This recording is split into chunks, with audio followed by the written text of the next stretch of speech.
Droplet too. Hi. Hi, how are you? Good, how are you? I'm good. Thank you for being up there. Oh, it's an honor. I can't believe I am the one who gets to be up here right now. I bet so many people want to. Yeah, I bet. I bet you have good shape. Yes, I do. On the really hot days, I don't notice that it's any temperature difference. It's like it's the same temperature all the time. Really? And one night I was sleeping in my hammock, and you know how sometimes when you go on vacation and you wake up and you don't really remember where you are? Yeah. Well, I did that. I opened my eyes and I thought a fan was like a room fan was blowing on me because it was like this consistent, just gentle breeze. Yeah. And it was just like the breath of Luma was like cooling me down. It was just so refreshing. Nice. Yeah. And you have this wonderful needle fragrance too. It is. It's just Yeah. amazing. Yeah. Well, good for you. I'm sure there's downsides for being up there. But Each night or day, an animal has given me a message.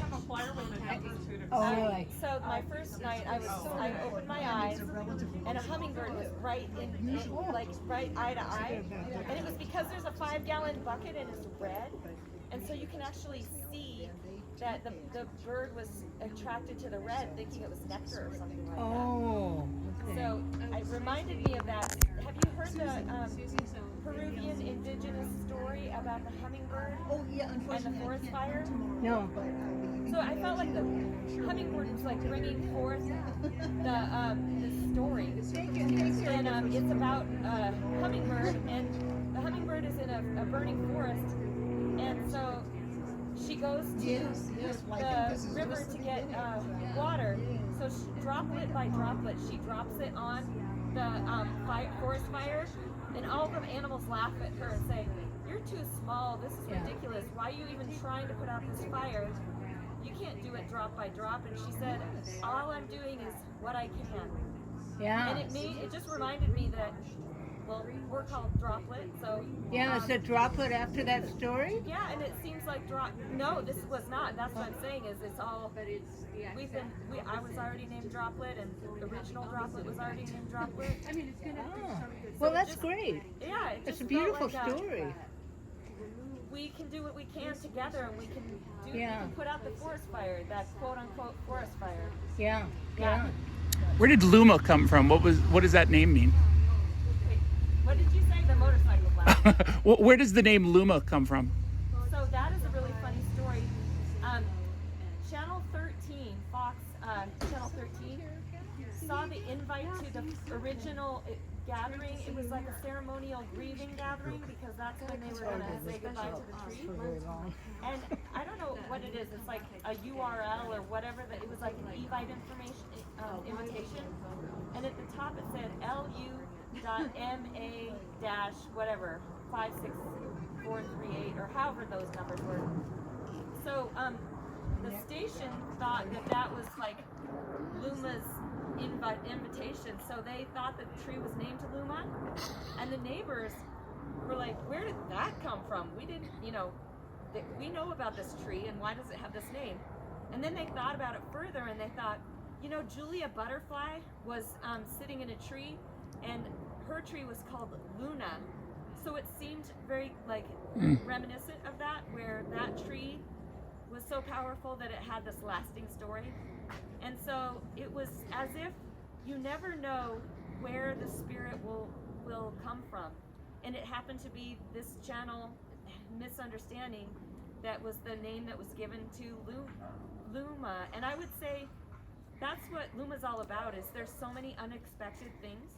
It's just so fascinating to see that, not fascinating, it's just life-changing to realize that trees can teach us things. So Luma has a name due to the misunderstanding of a person that works at a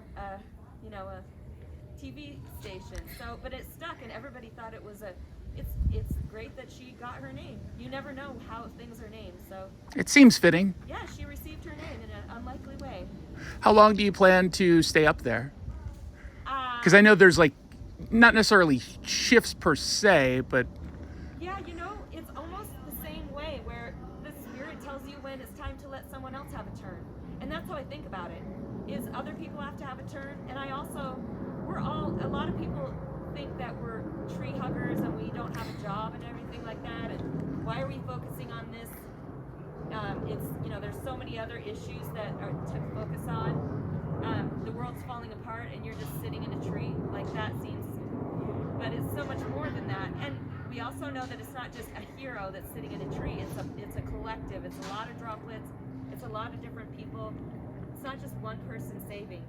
So actually, I don't know when my turn is, but when Luma says that it's time for me to go and I've learned what I need to learn, then another droplet will have a turn and gain wisdom in their own way.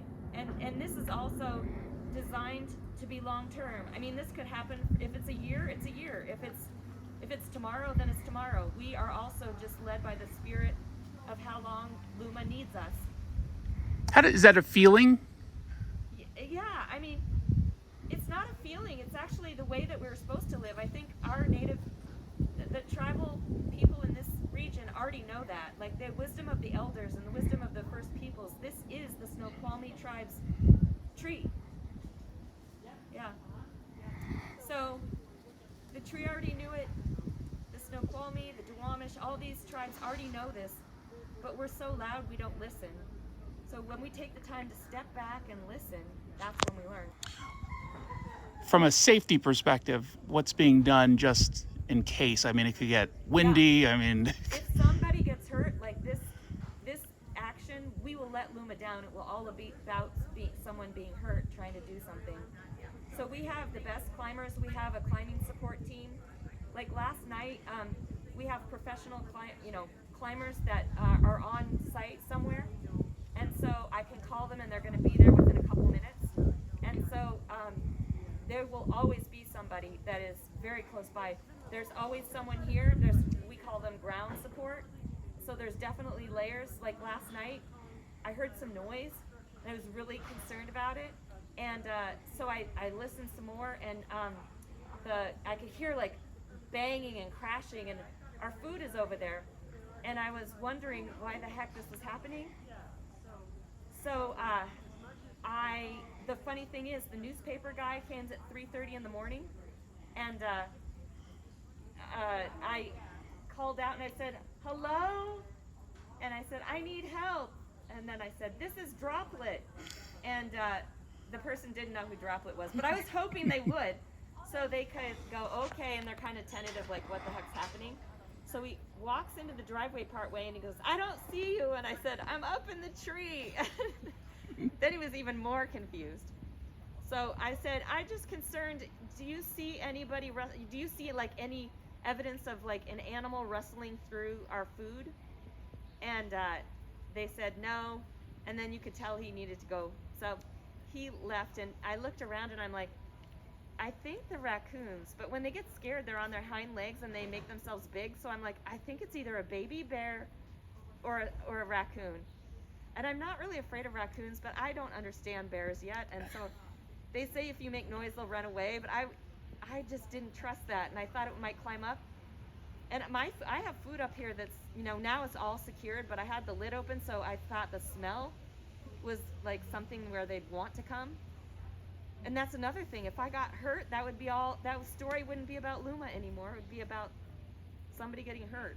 how do you get food up there? So it's the pulley system, basically. Yeah.